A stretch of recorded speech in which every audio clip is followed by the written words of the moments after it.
मुख्यमंत्री फडणवीस यांचा पुण्यात गणबोटे आणि जगदाळे कुटुंबियांसोबत संवाद. दोन्ही कुटुंबियांच्या घरी जाऊन जाणून घेतली घटनेची माहिती.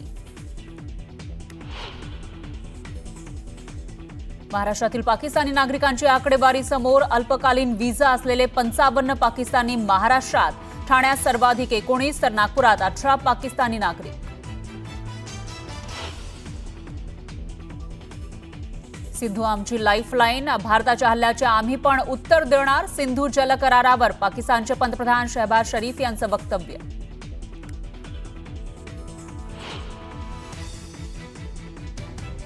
सिंधू घाटीमध्ये एकतर पाणी वाहणार किंवा त्यांचं रक्त. पीपीपीचे प्रमुख बिलावल भुट्टोंचं चिथावणीखोर वक्तव्य.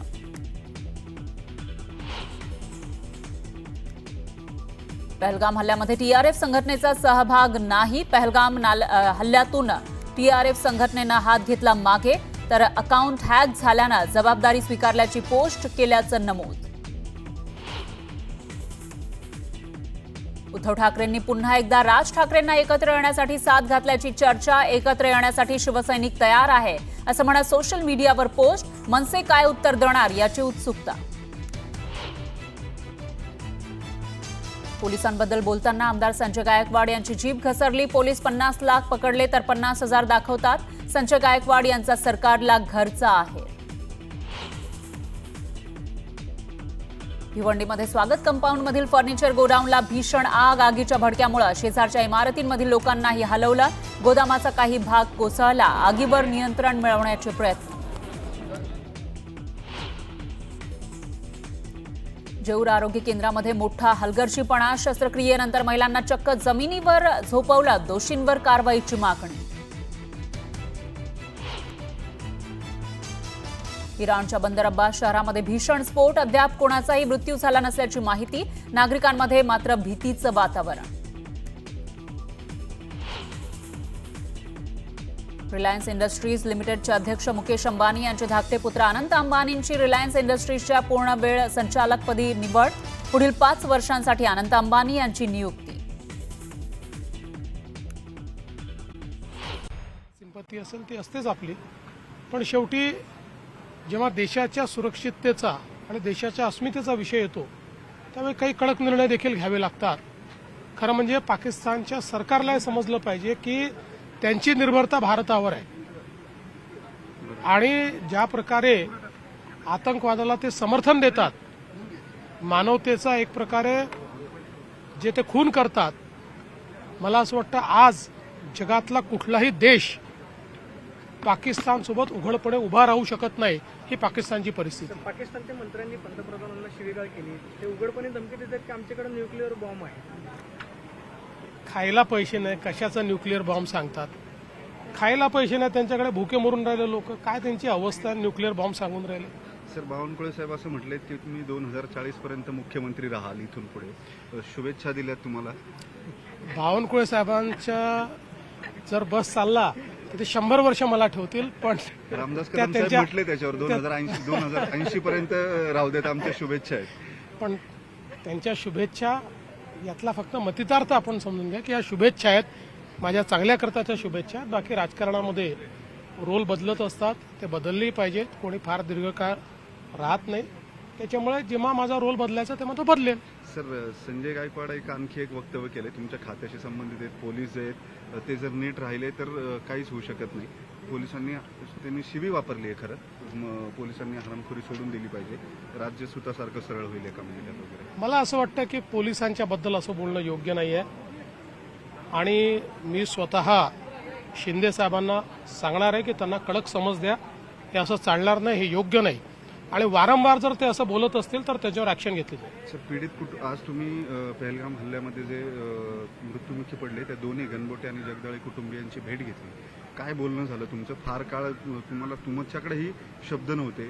कुणाला तुम्हाला कपडे दाखवले रक्तानं माखलेले आणि अत्यंत हृदयद्रावक प्रसंग आहेत या दोन्ही. अतिशय भावूक अशा प्रकारचा हा प्रसंग होता.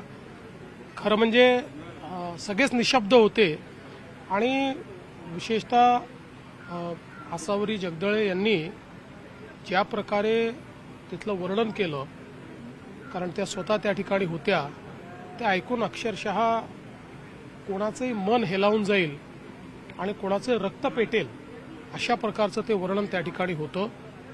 खरं म्हणजे गणबोटे आणि जगदाळे या परिवारासोबत जे काही झालंय ते अनाकलनीय अशा प्रकारचं आहे.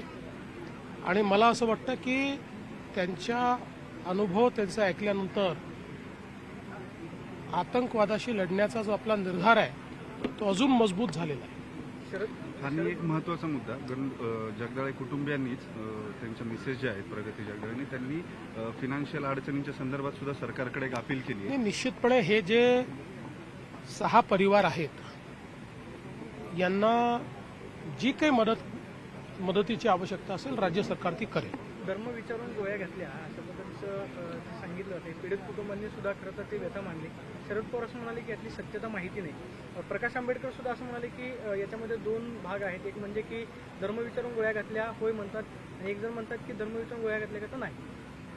बघा कोण काय म्हणालं याच्या वादात मला पडायचं नाही. ही वाद करण्याची वेळ नाही. जे काही पीडित आहेत त्यांच्या कुटुंबियांनी त्यांच्या व्यथा मांडलेल्या आहेत. त्यांनी जे बघितलं आहे मांडलेलं आहे. ज्यांना ते मान्य करायचं असेल ते मान्य करतील. ज्यांना डोळे उघडे ठेवूनही झोपेचं सोंग घ्यायचं असेल ते झोपेचं सोंग घेतील. मी दोघांची वक्तव्य ऐकलेली नाहीत त्यामुळे दोघांवरही कमेंट करणार नाही. सिंधू कराराचा एक मुद्दा होता. घरातून पाणी अडवणार कसं असा एक प्रश्न विचारला जातो. आहे की सिंधू करार मोडल्यानंतर खरं म्हणजे 3-4 योजना या ऑलरेडी त्या ठिकाणी सुरू आहेत. आणि पाणी काही एका दिवसात अडतं असं कोणाचा त्या ठिकाणी बाळबोध समज नाही आहे.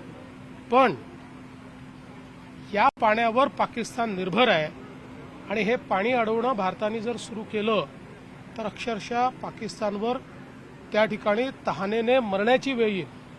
आणि म्हणून हा अतिशय योग्य निर्णय.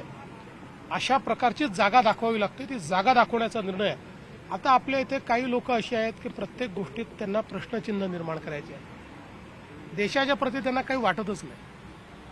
मला अशा लोकांची कीव येते. मी त्यांच्यावर काही मला राग येत नाही, कीव येते. भोरमध्ये संग्राम धोके घेतले, आता काँग्रेस राहणार की नाही जिल्ह्यात? काँग्रेस स्वतःला शिल्लक ठेवत नाहीये. थँक्यू.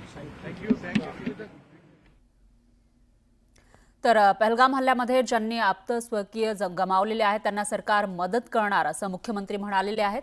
या बुलढाण्याचे आमदार संजय गायकवाड यांनी पोलिसांबद्दल बोलताना मुक्ता फळं उधळली आहेत. महाराष्ट्र पोलिसांसारखं अकार्यक्षम डिपार्टमेंट जगात कुठेही नाही असं ते म्हणाले. पोलिसांनी जर 50 लाख पकडले तर ते 50,000 रुपये दाखवतात. सरकारनं जर एखादा कायदा बनवला तर पोलिसांना 1 हप्ता वाढून जातो. गुटखाबंदी केल्यासही पोलिसांचा 1 हप्ता वाढतो असं म्हणत संजय गायकवाड यांनी पोलिसांबाबत मुक्ता फळं उधळत सरकारला घरचा आहेर दिलाय. रेड केली 50 लाख कधी पकडले ते 50,000 दाखवतात. राज्यात मध्ये खरोखर या देशातल्या पोलिसांनी इमानदारीने जर काम कधी केलं याने कधी म्हणलं नाही 1 वर्ष बघते मी काहीच करणार नाही, इमानदारी ड्युटी करीन, तर सगळे सुतासारखे सरळ होऊन जातील. सुतासारखे. अरे पोलीस हा सारखं तर अकार्यक्षम डिपार्टमेंट भारतात म्हणजे आपल्या जे महाराष्ट्रात हे जगात कुठंच नसतं. पोलीस डिपार्टमेंट म्हणजे कोणताही शासनाने कायदा केला की यांचा 1 हप्ता वाढला. गुटखाबंदी केली की यानं गुटखा तयारचा यांचा हप्ता वाढला. दारू बंद केली की यानं चालू करायची हप्ता वाढला. या राज्यातल्या पोलिसांनी देशातल्या पोलिसांनी जर इमानदारीने काम कधी केलं ना तर या जगातली सगळी गंदगी खतम होऊ शकते. यांनी फक्त प्रामाणिकपणे आपलं कर्तव्य सदर क्षणाखलनी करणं आहे एवढं फक्त यांनी चांगलं जर केलं ना तर सगळी गुन्हेगारी खतम होते. दरम्यान संजय गायकवाड यांना चांगलाच अनुभव आला आहे. त्यांचे पैसे अनेक वेळा पकडलेत असं म्हणत अंबादास आनवे यांनी संजय गायकवाड यांना टोला लगावला. महाराष्ट्र पोलीस हे अकार्यक्षम आहे. 50 लाख पकडले तर 50,000 घेतले दाखवतात. सत्ताधारी पार्टीचा आमदार आरोप. मग त्यांना याचा चांगला अनुभव आहे. बऱ्याच वेळेस त्यांचे पकडले गेलेले आहेत.